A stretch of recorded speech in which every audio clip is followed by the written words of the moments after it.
Voy, jim taqillatyapti, uyquniyam beli ketyapti. Mayli, borib qarab ko'raychi. Jim taqillatyapti, ey! Sizda zarur ishim bor edi. Xo'p, mana hozir eshikni ochaman. Nima gapingiz bor edi? Bu yer sanatoriya qishloqmi? Ha, shunaqa. Siz bu qishloqning lideri ekansiz, to'g'rimi?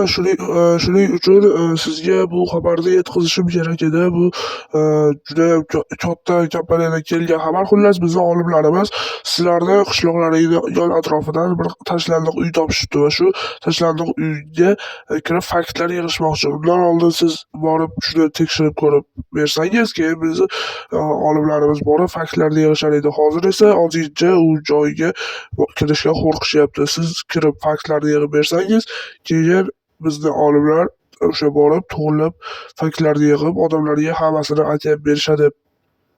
Xullas, mana xaritani ham hozir tashlayman. Mana xaritani berdim. Xo'p, rahmat, bo'ldi. O'zim borib tekshirib, keyin sizlarga xabar yuboraman. Mayli, rahmat, sog' bo'ling. Yo, WhatsApp, hammaga salom do'stlar. Sizlar bilan Fenzo va sizlar Fenzo uz kanaldasizlar. Vallahi videoni boshlashimizdan oldin kanalimizga obuna bo'lib, like bosib qo'yishni unutmanglar. Unda biz boshladik. Xo'p, unda narsalarimizni olamiz. Xo'p, 2 ta go'sht. Xo'p, aniq qurollarimiz bo'ladi. Qurollarimiz yo'q, sinib ketgan. Xullas, ketdi unda.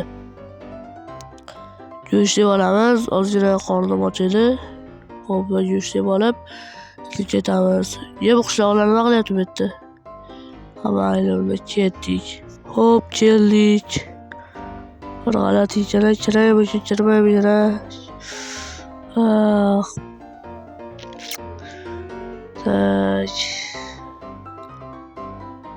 Bilmadim. Kirdimi? Bular nima bu? Kalla qonli. Bekor qildimi deymanda? Bu yerga kelib bekor qildik.